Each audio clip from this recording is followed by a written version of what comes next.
Romulus and Remus, both raised by wolves. Major Pierce. No Major now, just Esau. Hey, Shalom, Shalom, Akim, wa Akwafim, of the hopeful and sincere elect, Wakoya Kodash, that's the holy elect, Baha Ra'azah in and around the four ends of the earth. Shalom, it's your brother Ra'azah Aleph from GMS London Camp. First and foremost, when they give praises and glory to Yahweh, Bahashem, Yahweh Shai, Bahashem, Rakachodash, and double honors to the apostles and elders of Great Millstone who teach and rule well.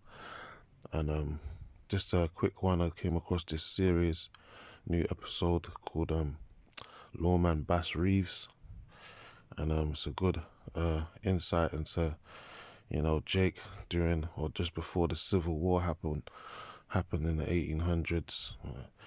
And you had this guy, Bass Reeves, which he's basically supposed to be the original Django, or Lone Ranger, if you will, because he was the first, this guy, character in the middle here. His name's David Oyuwola, or Oyolo, or something to that nature. Salakia if I'm butchering, but I know his first name's David anyway, and he plays the character of Bass Reeves. He was the first, or one of the first so-called black deputy marshals over there in Arkansas, in that county, in the Indian territory, the Native American Indian territory, which are, the tribe of Gad.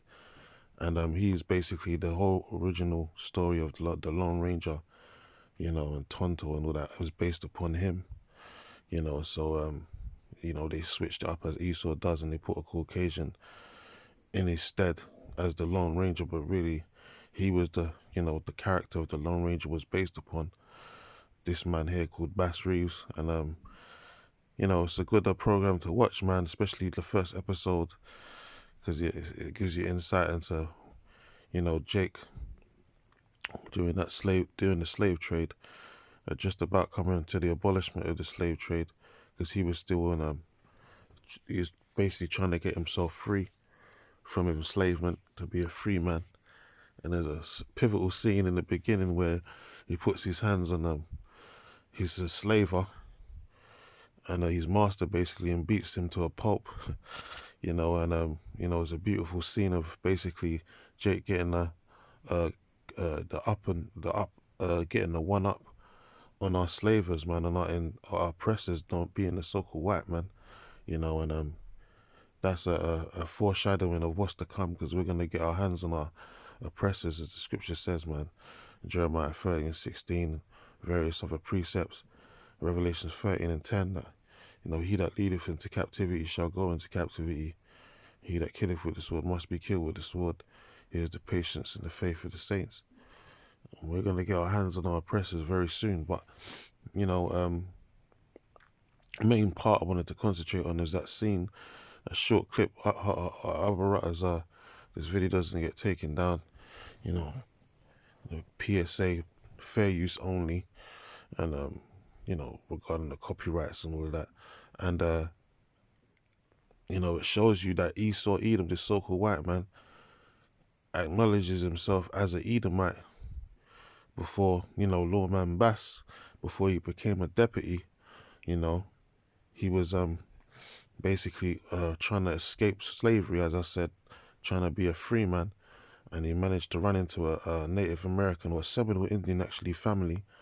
In the program they showed living with a Seminole Indian family, woman and child, basically, and they took him in while he was on his run away from his slaver, and they acknowledged him even as one of them. They actually, when he came up across them, the Seminole Indian, the woman from the Seminole Indian, which is basically the tribe of Reuben, she asked him if he was a Seminole Indian, showing you that the Seminole Indians came as the Native Americans and the Seminole Indians, they all came in melanated, basically, different shades of brown, from a dark brown to a lighter hue. And she was she had a fair skin complexion, and her son, and you can see in the clip, basically had the same kind of look, as a fair skin complexion. You see the little boy standing next to Bass Reeves in that little clip. That was the son of the woman that asked him that question whether he was a Seminole Indian or not when she came up across him, and he said nah, but she acknowledged him as one of theirs, basically showing you that, as I said, our people stem from different shades of brown, man. Esau likes to make mockery of calling our people red Indians, but they're not red. Esau's the one that's red. Goes back to the Hebrew word Adawam, which means red in the Hebrew. Edom, the nation of Edom, and even the Edomite in the video acknowledged himself as Esau, which he's the father of the Edomites, man. And the word Esau, Ashashua, means wasted away is he. So, Esau is being exposed, and they expose themselves in this short clip here.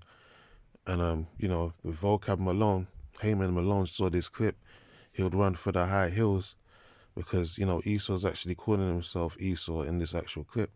So when I saw that, I just thought, I have to do this little sit down on that, just to quickly shed some light on it, because Esau's gonna go back to his natural habitat, man, of claiming saying who they truly are according to the scriptures, man. All this I'm a white man talk and Caucasian, all these different bywords and proverbs that they used to hide themselves, from their true identity is going to come to an end, man.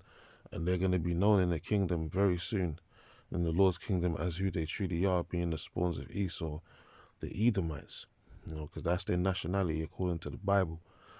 So anyway, you saw that quick clip, man. So if brothers want to watch the program, it'd be good insight of what Bass Reeves had to deal with, during that time of, before the Civil War, slavery and all of that, and his life's journey, so to speak. But that's just reflective of what Jake was going through at that time. But Esau, Edom, man, they're being exposed, even by their own, these producers and executive producers and so on and so forth. This is Genesis 25 and 20. It says, and Isaac was 40 years old when he took Rebekah to wife. And these were two dark-skinned, melanated persons, man. Isaac was a so-called black man, and Rebekah, she was a so-called black woman. They weren't crackers, man. They didn't have the skin disorder of leprosy. But one did, that came out of the womb of Rebekah, which we're getting into right now. It says, and Isaac was 40 years old when he took Rebekah to wife, the daughter of Bethel, the Syrian of Padanaram, says the sister of Laban, the Syrian. It says, and Isaac entreated the Lord to his wife because she was barren, and the Lord was entreated of him, and Rebekah, his wife, conceived. And the children struggled together within her. Yeah, and these two children were two different kindreds, two different spirits, man, that struggled within her womb because they were enemies from the womb to the tomb, and there was always going to be natural born enemies. That's why there was warring doing the MMA, as Apostle Elder Tahar says all the time, in regards to them fighting in the belly of their mother, man. They was doing MMA, type warrior maneuvers, trying to kill each other basically before they was even conceived. It says, and she said, if it be so, why am I thus? And she went to inquire of the Lord. And the Lord said unto her, 2 nations are in thy womb. It says, and 2 manner of people shall be separated from thy bowels. Yeah, 2 different specimens, man. Or it's the same specimen, actually, because they're both males. But 2 different characters, man. 2 different nations. It says, and the one people shall be stronger than the other people, which you will know who that is. The one that's stronger than the other, so-called white man, is definitely not the stronger one. He's the weaker one, the weaker vessel. And the stronger one is Jake, man. Spiritually, mentally, physically. In comparison, Esau is weaker in nature to Jake, because the Lord, put that spirit in us, man, to be better than our, predecessors, so to speak. It says, and the elder shall serve the younger, which the elder is who? Esau, Edom. He came up first, all red like a hairy garment. And the second that came out was Jake, Jacob, basically, whose name was later changed to Israel. So Esau, Edom, This is his foundation right here, man. And as I said, he acknowledged that in that little clip, short clip. First, he talked about Romulus and Remus, that was raised by wolves, which they're the sons of Japheth, another dark-skinned nation that was on the earth during the time of the before the Dark Ages. There was in Europe, Romulus and Remus, the so-called raised by wolves. But then he acknowledged that he was speaking to Bass. He didn't call him Jacob, but he's Jacob and he represents Jacob. And Esau, the major, whatever his name was, he represented Esau because he said, he's basically Esau. He acknowledged that. It says, the elder shall serve the younger. It says, when her days were to be delivered were fulfilled, behold, they were twins in her womb. Not identical, but fraternal, It says, or paternal. That's how you say it. And the first came out red all over like an hairy garment. They called his name Esau. And that's how Esau came out all red, lacking melanin, you know. He looked like as one dead, no pigment, So that's why, he got the name Esau, which means wasted away. What was wasted away? His skin. He suffers from a skin disorder called leprosy, but he's a clean leper. It says, and after that came his brother out, and says, and who is Jacob? And Jacob came out looking normal because he looked like his mother and father, which are two dark-skinned people. So Jacob came out with melanin, like Bass Reeves, looking like a dark-skinned person's man. It says, and his hand took hold on Esau's heel, and his name was called Jacob. It said that Isaac was 80 years old when she bare them. So yeah, that's it. And it tells you the boys grew, and Esau was a cunning hunter as they are, man of the field, and Jacob was a plain man, dwelling in tents. So that shows you another characteristics of how Esau and Jacob would be two different people. Esau is always up in the damn mountains, climbing, doing hiking and all these different things.